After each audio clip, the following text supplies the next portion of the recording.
Hello everyone, this is Dr. Aravind, currently doing internship in Christian Medical College, Vellore. Always here to inspire you. The most favorite kind of books for me are autobiography or biographies, because reading those things always gives me a lot of motivation, like how they have faced their struggles in their life.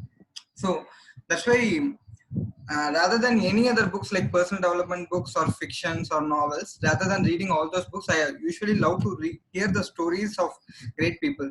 That's why we have come up with a new interview series called Share Your Story with Aravind. So everyone has a story to tell. Today we have Rajiv joining us here. Hi Rajiv, thanks for joining us here and spending your valuable time. Thank you, Arvind. Pleasure. To tell in short about Rajiv, Rajiv Ambat is the CEO and Chief Health Officer at Nuvo Vivo, which is an online health and fitness company. He calls himself as a lifestyle disorder reversal coach. So Nuvo Vivo has clients across India and outside India, and they plan both exercise and nutritional plan for their clients. So here he is here. So today he is here to share his views about the orderliness that should be brought in our lifestyle to reverse the lifestyle disorder. So Rajiv, let's start. So let's start with your family and your educational background. Right. So I'm basically a Malayali. I live in Cochin. My wife, small family. My wife, two kids. The elder one is 4 years of age. Her name is Devki, and the younger one is 4 months of age. His name is Niranjan. So four people, small family, staying happy in the city of Cochin, in Kerala. So that's about my personal side. On my background, well, very varied. Some people call it confusing. So I would like to call it rather I'm somebody who would like to try upon different things and learn new things. I'm an engineer by profession. I did my engineering in electronics, worked in technology consulting for around 3.5 years. Post which I did my MBA in finance, moved into financial services, investment banking to be particular, to be specific. Worked there in research and in sale for another 3 years. Left the job, got interested into fitness, started something on fitness lines by myself, got certified in nutrition in the meantime. Now running a company called Nuvo Vivo Center for Obesity, Lifestyle Disorders and Research. It's an online company. We work with clients anywhere in the world, help them manage lifestyle disorders. So we deal with people having diabetes, cholesterol, thyroid, PCOD, fatty liver, etc. We do have a set of dietitians, sports nutrition experts, uh, exercise experts, etc. And we all work together and creating a plan, bridging the gap between a physical fitness center such as a gym or a Zumba center and that of a curative health center such as a hospital or a clinic. So that's what we do. So we get into the lifestyle aspects and help people lose fat, gain muscles, manage these diseases. Yeah. Hey, Rajiv, you call yourself as a lifestyle disorder coach. What does it mean by that? Right. So uh, the lifestyle disorders that we all know of, ranging from diabetes to cholesterol to a lot of other issues, a lot of it happens primarily because of a bad lifestyle. Yes, there could be a genetic predisposition. There could be many other factors coming into play, but then primary reason that it happened is because of lifestyle, right? Even if I've heard people say that, okay, I'm diabetic, my parents are also diabetic, hence I'm diabetic. I keep correcting them saying that no, your parent is not diabetic does not mean that you also become diabetic. It just means that you are predisposed to diabetic. So if you don't take care of your lifestyle, you are much easier, you will reach there much easier. You are much more prone to these kind of lifestyle disorders. So reversing these lifestyle disorders is fairly possible, is reasonably possible. How much of it is possible is depends on many parameters, including genetics, including how much have you abused your body, how long have you been doing nonsense, and as how much of a damage have you done to your pancreas or whatever in case of diabetes, so on and so forth. So we help reverse that with a change in the lifestyle itself. So when we change in lifestyle, primarily we deal with three things, right? One is the eating right part, eating right, not eating less, eating right part. The exercise part, which is basically what kind of physical activities and exercises that you do, and sleep. Sleep is not something that many people need our help from. They would definitely need help on the first two, which is eat right and exercise part. But then we are surrounded by a lot of myth around what is eat right and what is exercise. So we delve into the details of it and help. So we do have clients who come with a 25-year-old, I want to have a six-pack abs kind of clients, to 60-year-old, I'm a diabetic and I have varicose vein and I have a lower back disc prolapse. So we deal with variety of people and help them fix their lifestyle and reverse these lifestyle disorder to a reasonable extent.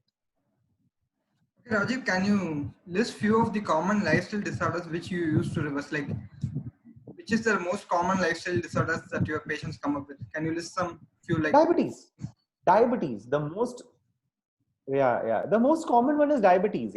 I mean, I think India is known as the diabetes capital of the world. According to the World Health Organization, the diabetes prevalence in India is close to around 60%. 60 million. Close to 60 million people in India are diabetic, and if you look at the pre-diabetic population, quite a huge number are pre-diabetic.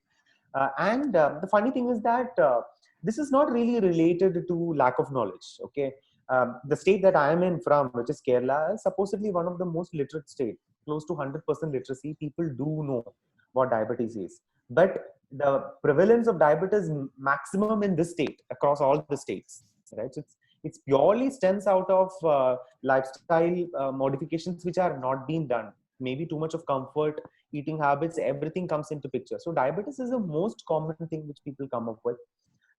Along with it comes hypertriglyceridemia or high LDL, cholesterol issues that comes as yet another thing. Hypertension, that is yet another thing which people come up with again because of the high stressful life.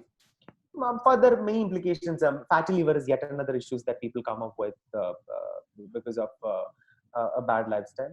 A lot of these things can be reversed to a reasonable extent. So when I say reverse, I'm very, very cautious about the word reverse. How far can it be reversed? May not be 100%. So I keep giving this example. It's like a rubber band. You stretch that rubber band and you leave that rubber band, it will come back, but you may not be sure if it will come back to the original position or not, right? So if you keep it stretched for say 1 year and you leave it, it may not come back to 100% of its original position. Yeah, but then it's reasonably possible to come back or at least arrest further deterioration. Right? So that's what we mean by reversal. And these are some of the common things which people come up with. Yet another thing is PCOD. PCOD has many other implications also, but then lifestyle is a very important factor for that. Yeah. Uric acid, yet another issue with high fructose intake, high sugar intake, and high purine-rich food intake. That becomes yet another problem. So these are very common. I would say diabetes, cholesterol, thyroid, PCOD, fatty liver, uric acid, hypertension. These are the common ones with diabetes topping charts. Rajiv, like being from an engineering background, how did you get the interest? Like being from a non-medical background, how did you get the interest to Right. start? I think I'm a book. You will understand this. I'm a bookworm. I like reading the Davidsons, Chaurassias, Leninjas of the world, and that's what I do. See, I'm somebody who always likes to understand the basics of what I do, and I have learned the nutrition from a biochemistry background, not from a home science background. So I do understand this. I kind of, as boring, I know it might be, not all medical students would like the biochemistry. I have a lot of my friends, doctors, telling that the biochemistry is the most hated subject. But I somehow tend to like it. I really like that. So I keep reading it and relate to it. I think that's all. There is no other secret and consistency to that. And I think it's just the passion. I got interested into this because I kind of got into a sort of a clinical depression of sort. Okay, Rajiv, being an online company, how did you used to get clients and how do you establish your knowledge and credibility among your clients?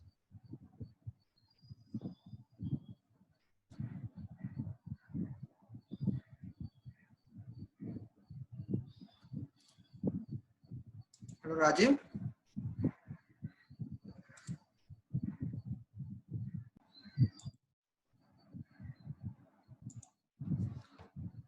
Rajiv, being an online platform, how do you used to get clients and establish your knowledge and credibility? Because people used to believe like only physical interaction plays a role. Like being an online, how did you tackle this? Right, right. See, I don't go ahead and then source for clients. I don't go ahead and ask people to come and reach out to us that I will give magic results. I don't do that. What I rather do is, see, people are really smart. Okay, we don't, people, if we actually talk sense to them and then talk sense twice or thrice, then they will understand the value that they get. So I do have my own social media channels, both YouTube and Facebook, called Nuvo Vivo, Nuvovivo. You could see at the back. So there is, we do have the social media channels, and I keep posting about different discussions, interviews. I take one particular topic, for example, give tips, etc. People reach out, and that's how, I mean, that's a business side of it. That's how I do, and I make sure that there is science behind it. I mean, for example, I mean, I understand where this is coming from, because especially in the world of anybody who has a six-pack abs is a fitness expert these days. I have had clients who are diabetic, who went to some fitness expert and they gave a keto diet, and the person is on insulin and went hypoglycemic, right? So that is always a problem. But then it's easy to build credibility if you know what you speak, and you just need to be consistent at doing that and build that content and speak sense and speak science, which is relevant with science and information. People who has the knowledge and who appreciates that will be able to join the dots, and that's an easy thing to build credibility. And but it takes time. It's not something which is going to happen overnight. It takes time. So the main things are like, one is social media marketing and another is content marketing. So both goes hand in hand, right? The content of generation is one part of it. So for example, this kind of a discussion that I'm doing with you, right? I'm sure the people who are your doctor friends and everybody who's watching around would be judging in terms of, okay, what does this guy know? What is he going to talk about, right? So if you're confident enough and you know what you're going to talk about, people do understand and realize, and they do reach out. I mean, see, today, for me, now I'm reached, I personally feel that for me, it's now much, much easier to talk to a doctor client of mine. I do have doctors who are clients, for themselves and also for their relatives. It's much easier for me to talk to them. I mean, for example, I'll just give you a simple example. You'll understand what I'm talking about. Somebody comes with a uric acid issue. I know, okay, of febuxostat, okay, it's an exo inhibitor, right? So we are able to talk in that language. It makes it much easier. So you just, as I said, content is major part of it, but you cannot be just faff. You can't just say, oh, you do this thing to lose body fat, or you do this thing to lose tummy fat. That's not, I mean, that is like old age time. It's not going to work anymore. People are smart. If you need to really make a business out of it, you need to be talking sense. And I don't think, and I'm not comfortable, do this and then sign up and source a business. That will happen automatically. If you talk sense, there are many people who need help. They will reach out to you, right? You just need to make sure that while doing any business, there is a business model. But at the end of the day, especially with health industry, the idea of ethics stands tall. And I strongly believe in it. And I tell all my clients who come to us that weight loss does not mean becoming healthy. And if it is for weight loss, you don't need my help. You know what needs to be done. Just eat less. But if you want to become healthy, and weight loss is one of the end product of becoming healthy, then probably you might need my help. So the primary goal is not weight loss. The primary goal is becoming healthy. Weight loss is only an end product, right?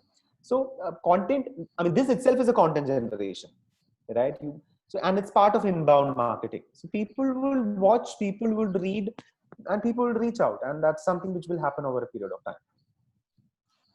Okay, Rajiv, like, being in a non-conventional way, what are your unique selling points? Being a what? Again, it's not a conventional way which used to be like not Right, hospital. right. So being in a conventional thing, so you must have some unique selling points. Like, what are they? Selling points, yeah. Yes, I got your question. So let me explain that with an example. Okay, say for example, if a person, say, let's take a case study. Say somebody who is 40 years of age, who is pre-diabetic, HbA1c is around say 6.5, and wants to become healthy and fit. He has a IVDP. He has a disc prolapse, and then he wants to become healthy and fit. And he goes to he has an option of going to a health center or a fitness center, which could be Zumba, yoga, or a gym center, and can go to a doctor. Right? So if he goes to a fitness center, the trainers there may not understand what is a glycemic, what does HbA1c mean, what does these numbers mean, or if there is a disc, if there is a lumbar prolapse, or is there sciatic nerve impingement, is the pain radiating to one of the legs. These aspects is not something that they understand. Right? And to put it simply, It's not something that they say six-pack abs. Okay, everybody's favorite six-pack abs. Not many people know that it's called rectus abdominis, right? So that aspect is missing, right? And they don't understand the medical aspects. But whereas if you go to a hospital, I mean, you guys are very busy, right? You won't be able to follow up with a client saying that, hey, did you do this? Did you do this exercise? Did you do this exercise yesterday? Are you following this diet? It's not something that you guys can do, right? We do that, right? But we don't get into medicines. We can't. We are not allowed to get into medicines, right? We are not doctors. But then understanding of the fitness and exercises and understanding of medicines and how body behaves and the health aspects of it allows us to combine both, right? So we get into the nutrition part of it. We also get into the exercise part of it. Exercise primarily resistance training, weight training part of it, more inspired from the gym philosophy of exercises. But you don't need a gym. You can do it even at home, right? Those kind of exercises, primarily resistance training exercise. But we look into the flexible aspect of nutrition, not have your oats, have your millets, have your ragi kind of a thing, but rather, sports nutrition. Be sensible, flexible, and sustainable, so that you like what you're doing, and you also can have a life and combine together. I think this is the USP that we have. And this also allows a person, for example, a person might be, say, for example, in, say, Bombay, enrolls for a program. That person's real doubt is that, oh, I don't have chicken. Can I have fish today? Or I'm traveling today. What do I do? I have a party to attend. How do I go about doing it? Right? These questions are important for them. It's not a question that they will go and take an appointment of a dietitian or a nutrition expert to get answers for, right? So they are better off to reach out on an online platform wherein there are support sources, system, etc. So that's what we've implemented. We have a set of people who kind of engages with the clients, give them information, tell them what they need to do, so that they find this lifestyle change a lot more easier. And questions such as, I don't have chicken, can I have fish, also would be answered as and when it comes, right? Exercises, we give videos. We say that do these exercises for at least half an hour a day minimum to start with, for 5 days in a week, gradually increase, of course, depending upon age, medical conditions, physical conditions, etc. So all these things put together. So using technology, understanding fitness, understanding medicine and medical aspects of health, these three together is what we think is the USP of Nuvo Vivo. Actually, you are bridging the gap between the doctors and the fitness persons. Right. So I keep saying that we are in between a gym and a hospital. Yeah. So we are in between a gym and a hospital. We are a gym, but we don't have a gym floor.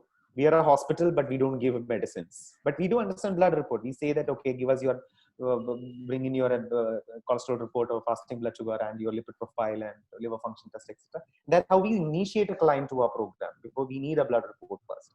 And then we get onto lifestyle. We talk, okay, what is your food log, right? What do you eat normally? How much do you eat and all that? Combine both. You act with the diagnosis which is established already, and you don't prescribe anything, and you just modify the diet and lifestyle, right? Absolutely. But there are certain conditions which wherein we might say that, hey, listen, I don't think we would be able to help. You might need a doctor's attention. For example, there was a case wherein somebody came with a super low HB count. Okay, that's not something I cannot be asking that person to just have a iron tablet and saying that all is well. Right? It might require further analysis. So I have to ask that person to go in and meet a hematologist. Right?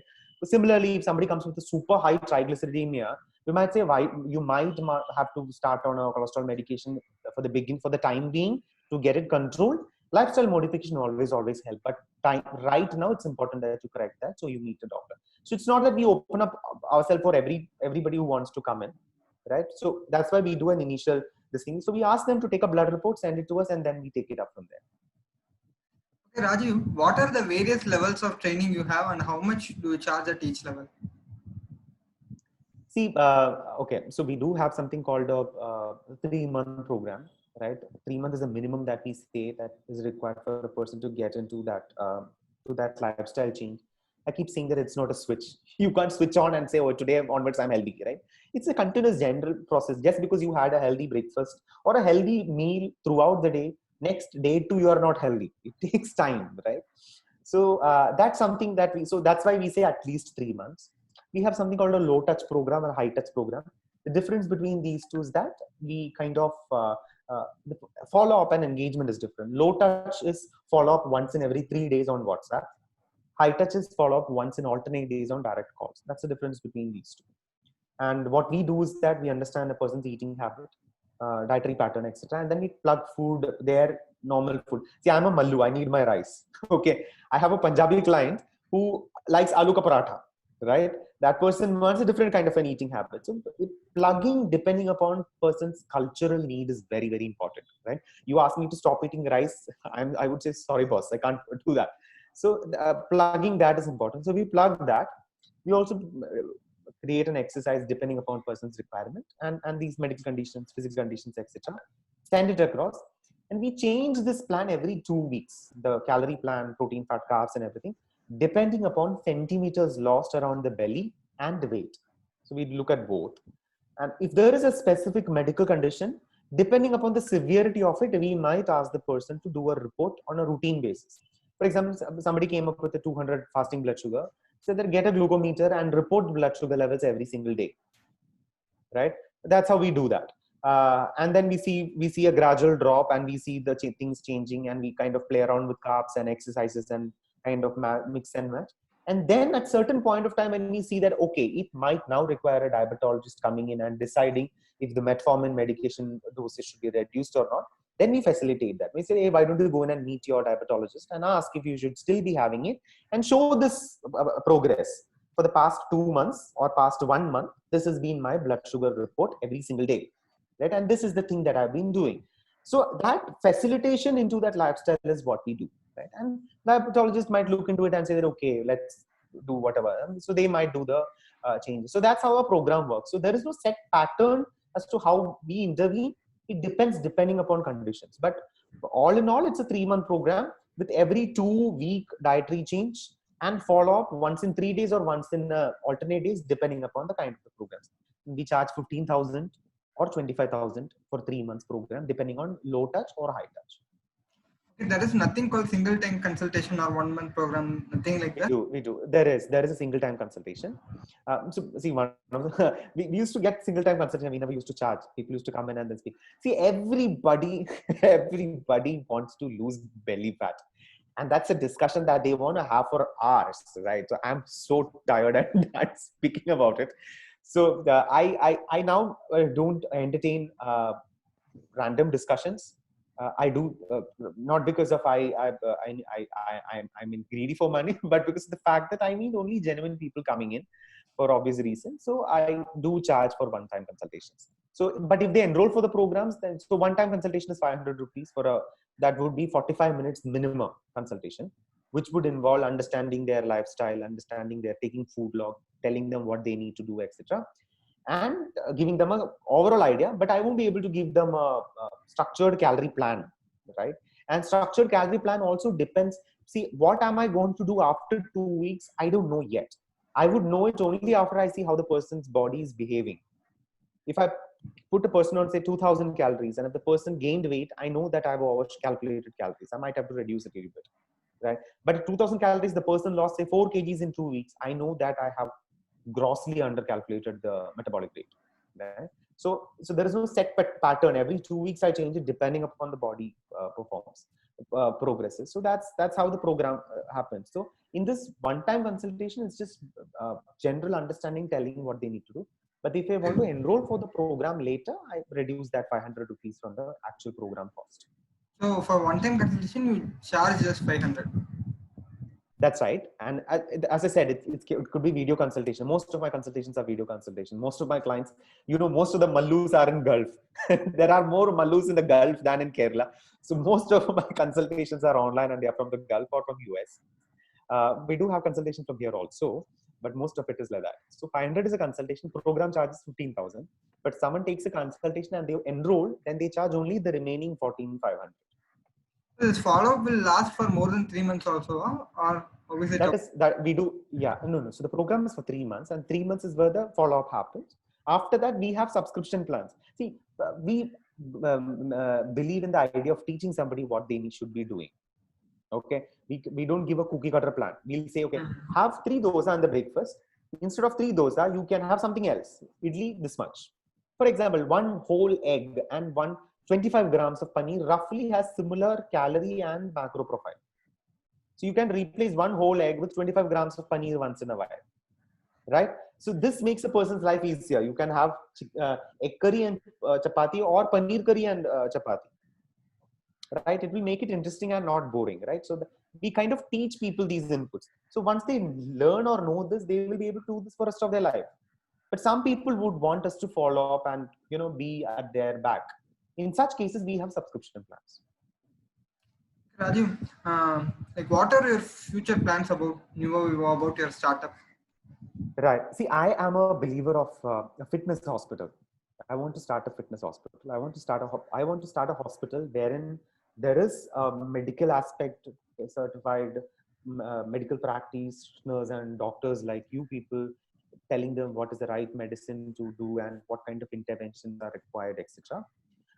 At the same time, I also need lifestyle experts who help. I'm a strong believer that fitness starts in your head. You need to be able to bring both together, and each of it has its own role to play. I think there is a severe dearth of such a facility in the whole country. So want to build up something which combines both. So while you might be starting a metformin is only a temporary method. The long-term solution is also to manage lifestyle. So how do you facilitate that? What kind of exercises should you do? Okay, maybe you are having a lower back pain. So can you do all exercises? May not be. You have varicose pain, so you cannot be doing cardio so much, right? So bring all together so that help person from a holistic sense, right? So a gym facility and a yoga facility and an Ayurvedic facility, along with the modern medicine, allopathic modern medicine, all coming together and helping people's life made much better. So a fitness hospital is what I have called it right now as. Let's see how that goes. Okay, Rajiv. Like our audience are always not about gaining knowledge; they always wanted to take some action. So, what is the action plan right now you want to give to the audience who are watching this video? Number one action plan is that whatever, if it is about gaining muscles or losing fat or whatever it is, there are no simple easy solutions. Okay, if anything is too good to be true, it is probably not true. Please don't go behind the keto. Please do not go behind the GM diet, fruit diet, egg diet, vegetable diet, water diet, and all that. If something is too good to be true, it's probably not true. In the race between the tortoise and the rabbit, it is always the tortoise which is won. So always go for long-term sustainable solution. If you do not enjoy what you do, you won't do it for the rest of your life, and no point in doing that. Fitness and healthy living is not something that you do when you have all the free time in the world. It's not something that I've heard people say that, oh, next 1 month I'm free and I'm at home, so I will be able to do it. No, this is something that you should be doing when you're traveling also. You should learn to do, because traveling, having parties, having marriage functions, etc. is also part of your living. You need to learn how can you make both that part and the fitness part coexist, right? So don't think these two are separate things. It's part of your life itself. It's part of your job. It has to coexist with your job, your busy schedule, your travel, your party, your function, etc. Right? Go for sustainable route. Don't stop eating rice thinking that rice is going to make you fat. It's excess calories which makes you fat. And take it slow. All good things in life are simple and takes time. Have patience. That's the last tip that I have. So the thing is, we should bring the orderliness into our lifestyle, and it should become our daily habit. And one more thing is, always we should have a long-term plan. No shortcuts for. Absolutely. There are no. Yeah, absolutely. Rajiv, thanks for sharing your valuable views. So like if you feel that anyone wishes to contact Rajiv's all the social media handles and website links, everything will be provided in the description, and you can contact him there. So if you feel that you also have a story to tell, you also have a story to share with me, you can contact me through my social media handles. You can join me, and we will interview you too. So hope you all have a good time. Thanks, Rajiv. Bye. Thank you. Thanks a lot, Arvind. It's a pleasure talking to you. Thank you. Thank you.